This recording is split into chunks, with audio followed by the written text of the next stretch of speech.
ശബരിമല ശ്രീകോവിലിന് മുന്നിലെ കട്ടിളപ്പാളികളിൽ സ്വർണം പൊതിഞ്ഞത് സംബന്ധിച്ച് രേഖകളില്ലെന്ന വാദവുമായി സ്വർണക്കൊള്ള കേസിലെ മൂന്നാം പ്രതിയും തിരുവിതാംകൂർ ദേവസ്വം ബോർഡ് മുൻ പ്രസിഡന്റുമായ എൻ വാസു ഹൈക്കോടതിയിൽ.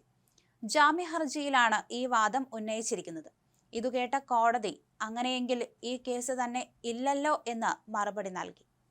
ഇത് സംബന്ധിച്ച് തെളിവുകൾ ഹാജരാക്കാൻ സർക്കാരിന് നിർദ്ദേശം നൽകിയ ജസ്റ്റിസ് എ ബദറുദ്ദീൻ ഹർജി ഇന്ന് പരിഗണിക്കാൻ മാറ്റുകയായിരുന്നു.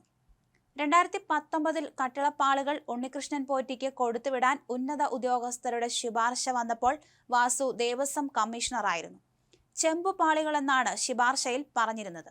ഇക്കാര്യം ചർച്ച ചെയ്ത് ഉചിതമായ തീരുമാനമെടുക്കാൻ ബോർഡിനോട് നിർദ്ദേശിക്കുക മാത്രമാണ് ഹർജിക്കാരൻ ചെയ്തതെന്ന് അഭിഭാഷകൻ വാദിച്ചു. എന്നാൽ 2010 മുതൽ പദവിയിലിരിക്കുന്ന വാസുവിന് സ്വർണം പൊതിഞ്ഞിരുന്ന കാര്യം അറിവുള്ളതല്ലേയെന്നും ജാഗ്രത കാട്ടേണ്ടിയിരുന്നില്ലേയെന്നും കോടതി ചോദിച്ചു. തുടർന്നാണ് സ്വർണം പൊതിഞ്ഞതിന് തെളിവില്ലെന്ന വാദം ഉന്നയിച്ചത്. ഒക്ടോബർ 23 മുതൽ റിമാൻഡിലാണെന്നും ജാമ്യം അനുവദിക്കണമെന്നാണ് ആവശ്യവും. കട്ടിളപ്പാളിയിലെ സ്വർണപ്പാളികൾ ചെമ്പാണെന്ന് എഴുതാൻ കമ്മീഷണറായിരുന്ന വാസു നിർദ്ദേശം നൽകിയെന്ന് സ്ഥിരീകരിച്ചതിനെ തുടർന്നാണ് വാസുവിനെ കേസിൽ പ്രതിയാക്കിയിരുന്നത്. സ്വർണം പൊതിഞ്ഞ കട്ടിളപ്പാളി ചെമ്പുപാളിയാക്കി ഉണ്ണികൃഷ്ണൻ പോറ്റിക്ക് കൈമാറിയെന്നും അങ്ങനെ വലിയ സ്വർണക്കൊള്ളയ്ക്ക് വഴിയൊരുക്കിയെന്നുമാണ് എൻ വാസുവിനെതിരായ കേസ്. എന്നാൽ അത് സ്വർണം പൊതിഞ്ഞത് തന്നെയാണെന്നാണ് സർക്കാർ അഭിഭാഷകൻ കോടതിയിലെടുത്ത നിലപാട്. എന്നാൽ കട്ടിളപ്പാളി സ്വർണം പൊതിഞ്ഞിരുന്നുവെന്നാണ് SITയുടെ കണ്ടെത്തൽ. അതേസമയം എൻ വാസുവിന്റെ ജാമ്യാപേക്ഷ ഹൈക്കോടതി നാളത്തേക്ക് മാറ്റിയിട്ടുണ്ട്. അതേസമയം സ്വർണം കവർച്ച ചെയ്ത കേസിൽ ജയിലിൽ റിമാൻഡിലായിരുന്ന പ്രതികളായ ഉണ്ണികൃഷ്ണൻ പോറ്റിയെയും മുരാരി ബാബുവിനെയും SIT കസ്റ്റഡിയിൽ വിട്ടു നൽകി കോടതി തീരുമാനമെടുത്തിരിക്കുന്നു.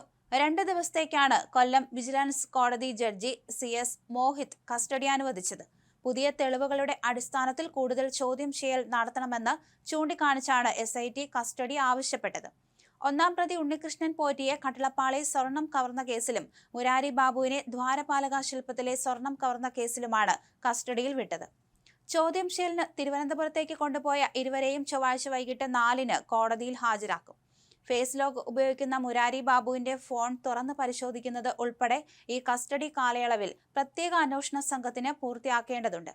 അതേസമയം കട്ടിളപ്പാളി ദ്വാരപാലക കേസുകളിൽ പ്രതിയായ മുൻ executive officer D Sudheesh Kumar സമർപ്പിച്ച ജാമ്യാപേക്ഷ കോടതി തള്ളി. ഉദ്യോഗസ്ഥന്റെ ചുമതല നിർവഹിക്കുക മാത്രമാണ് ചെയ്തതെന്നാണ് സുധീഷ് കുമാർ ജാമ്യാപേക്ഷയിൽ വാദിച്ചത്. എന്നാൽ ഇദ്ദേഹത്തിന് സ്വർണക്കൊള്ളയിൽ വ്യക്തമായ പങ്കുണ്ടെന്ന് പ്രോസിക്യൂഷൻ വാദമുയർത്തുകയായിരുന്നു.